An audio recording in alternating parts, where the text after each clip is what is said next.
أهلا وسهلا بيكم. أحمد كنديل معاكم في حلقة كرة القدم المصرية. النهاردة إن شاء الله الدوري المصري هيبتدي الساعة 6 مساء بمباراة بيراميدز ووادي دجلة. طبعا نادي بيراميدز هيسعى للفوز ليحقق حلمه وهو الفوز بالدوري المصري. أما عن وادي دجلة هيحاول على الأقل التعادل، وبكده هيبقى حقق نتيجة مرضية جدا ليه. الساعة 9 مساء في مبارتين، في مباراة الاتحاد السكندري والمصري البورسعيدي، مباراة صعبة وكل نادي هيسعى للفوز لتحسين مركزه في الدوري مبكرا. أما المباراة الأهم والمنتظرة النهاردة هتكون بين نادي الزمالك وسيراميكا كليوباترا.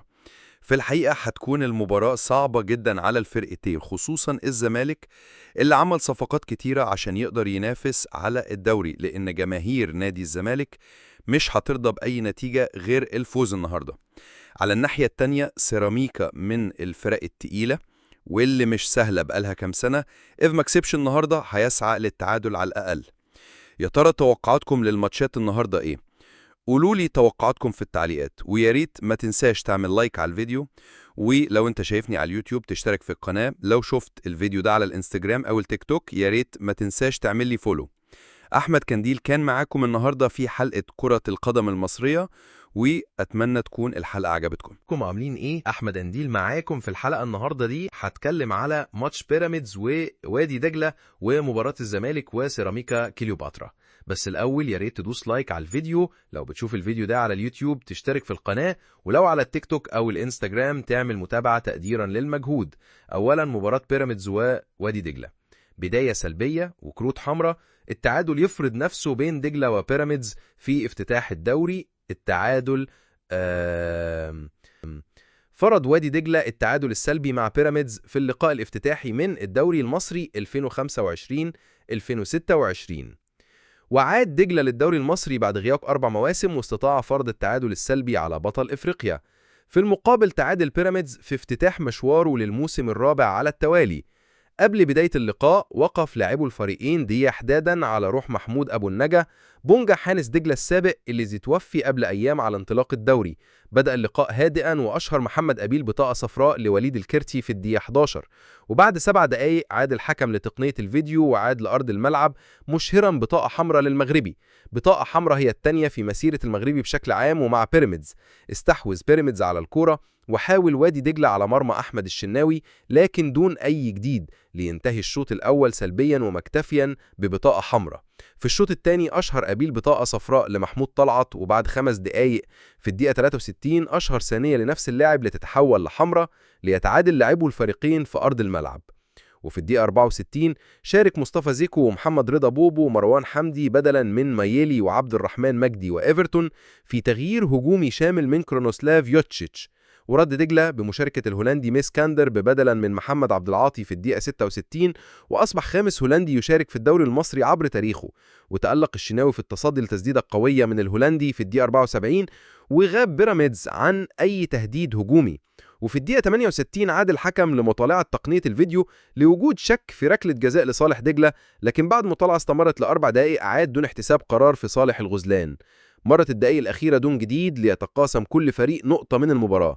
أما المباراة الثانية بين الزمالك وسيراميكا كليوباترا، أولا أنا لاحظت حاجة غريبة. السوشيال ميديا للزمالك كانوا بيحتفلوا على صفحات الزمالك بالفوز صباحا قبل ما المباراة تبتدي، والحقيقة أنا كنت مستغرب. نروح لتحليل الماتش يا معلم.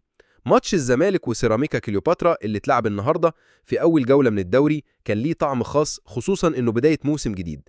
تعال نحلل اللي حصل كده بالبلدي. نتيجة الماتش: الزمالك قدر يكسب 2-0 في ماتش كان صعب ومش سهل خالص، خصوصا في الأول. الجون الأول جه متأخر في الدقيقة 85 عن طريق ناصر ماهر، والتاني سجله أدم كايد في الدقيقة 90+2. تحليل الماتش ده كان شبه شوطين مختلفين تماما. الشوط الأول سيطرة سيراميكا ودفاع الزمالك.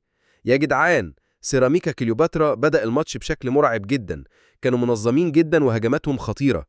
أخطر لقطة في الشوط ده كانت في الدقيقة 4 لما فخري لكاي شوط كرة قوية جدا خبطت في القايم وربنا ستر. لو الكرة دي دخلت كان الماتش ممكن يمشي في سكة تانية خالص. الزمالك في الشوط الأول كان تايه شوية، خصوصا إن ده أول ماتش للمدرب البلجيكي فيريرا بالتشكيل الجديد والصفقات الجديدة. كان في بطء في بناء الهجمة ومفيش خطورة واضحة على مرمى محمد بسام. الشوط الثاني الزمالك بيقلب الماتش خالص. المدرب عمل تبديلات كويسة جدا، نزل آدم كايد وسيفي جزيري. الزمالك بدأ يستحوذ على الكورة ويزود الضغط الهجومي. بدأ اللعيبة تتحرك بشكل أحسن وتعمل فرص. التحول حصل لما ناصر ماهر سجل الجون الأول في الدقيقة 85، وده كسر عناد سيراميكا وخلاهم يفتحوا خطوطهم. بعد الجون الأول الزمالك استغل المساحات اللي ظهرت وسجل الجون الثاني في الوقت بدل الضايع عن طريق محمد شحاتة. خلاصة الماتش ده كان اختبار حقيقي للزمالك. الفوز ده مهم جدا عشان يدي ثقة للاعبين والمدرب في بداية الموسم. سيراميكا لعب ماتش كبير وكان على وشك انه يخطف نقطة، بس الزمالك قدر بخبرة اللعيبة والتبديلات الذكية يحسم الماتش لصالحه في آخر الدقايق. الفوز ده بيقول ان الزمالك عنده عمق في التشكيل، وكمان ان الصفقات الجديدة بدأت تظهر قيمتها في الأوقات الصعبة. وبكده وصلنا لنهاية الحلقة النهاردة. يا ريت ما تنسوش تعملوا لايك للفيديو، ولو شفتوا الفيديو ده على اليوتيوب يا ريت تشتركوا على القناة، ولو الانستجرام او التيك توك تعملوا متابعة ولايك.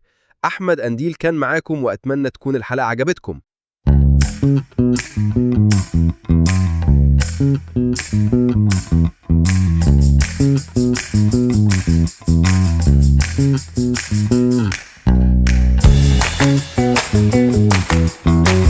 مباراة الأهلي ومودرن فيوتشر اللي اتلعبت امبارح دي كانت حكاية.